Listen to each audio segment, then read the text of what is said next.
तर त्याचबरोबरीनं आता आणखीन एक महत्त्वाची बातमी मुंबईतून। सदा सरवणकर यांचा मुलगा समाधान सरवणकर यांनी राज ठाकरे यांना डिवचलंय। समाधान सरवणकरांनी शिवसेना भवनासमोर एक भला मोठा फलक लावलाय।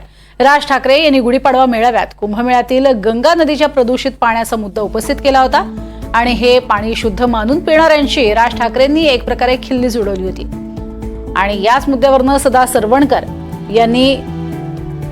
यांच्या पुत्रानं राज ठाकरे यांना डिवचलंय। गंगाजल शुद्धच आहे, पण काहींच्या विचारांचं काय असा मजकूर छापलाय। दरम्यान सरवणकर बालिश असल्याची टीका यशवंत किल्लेदारांनी केली आहे। आज 144 वर्षांनी हा जो महायोग आलेला होता महाकुंभ मेळाव्याचा, आज 60 कोटीहून अधिक श्रद्धाळू त्या ठिकाणी गंगा स्नानासाठी गेले होते आणि एक हिंदू आज प्रथमच एवढ्या अनेक वर्षांनंतर आज हिंदू एकजूट झालेली होती आणि हिंदूंचा एक श्रद्धेचा विषय होता।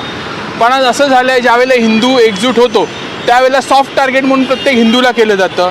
इतर जातीला आपण बघितलं असेल, मक्का, हज, बी ज्या काही गोष्टी आहेत ह्यांना कधीही टार्गेट केलं नाही जात, पण फक्त हिंदू जर एकजूट झालं तर ह्याला दरवेळेला टार्गेट केलं जातं। ठीक आहे, गंगा शुद्ध झाली पाहिजे, त्याबद्दल कोणीही नाकारत नाही, सगळ्या गोष्टी झाल्या पाहिजेत, पण आज श्रद्धेचा ज्यावेळेला विषय येतो, हिंदूंच्या एकजुटीचा ज्यावेळेला विषय येतो, ज्यावेळेला देशभरातून आणि जगभरातून किंवा 60 कोटीहून अधिक हिंदू एका जागेवर येतात, त्यावेळेला असं दरवेळेला हिंदूंना टार्गेट करून हिंदूंबद्दल अपप्रचार किंवा अशा ज्या काही गोष्टी एका हिंदू नेत्याकडनं होऊन, किंवा आपण ज्या वेळेला निवडणुकीला हिंदू नेता म्हणून प्रोजेक्ट करतो पण दरवेळेला आपण हिंदूंनाच टार्गेट केलं, हे कितपत योग्य आहे। आणि आज हिंदू दुखावले जातात की एवढा एक चांगला कार्यक्रम किंवा एवढा चांगला आपण देशासमोर एक कार्यक्रम ठेवलेला आहे आणि या कार्यक्रमामध्ये कुठेतरी काहीतरी विघ्न आणायचं काम ही काही आपले नेते करत आहेत। हे खूप हुशार नेते आहेत नक्कीच।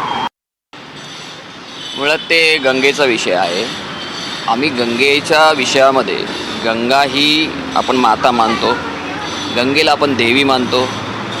ज्या गंगेला आपण देवी मानतो, माता मानतो, तीच गंगा प्रदूषित करायची का? आमचा फोकस हा प्रदूषणावर होता आणि आहे। यात हिंदुत्व कुठे आलं मला सांगा?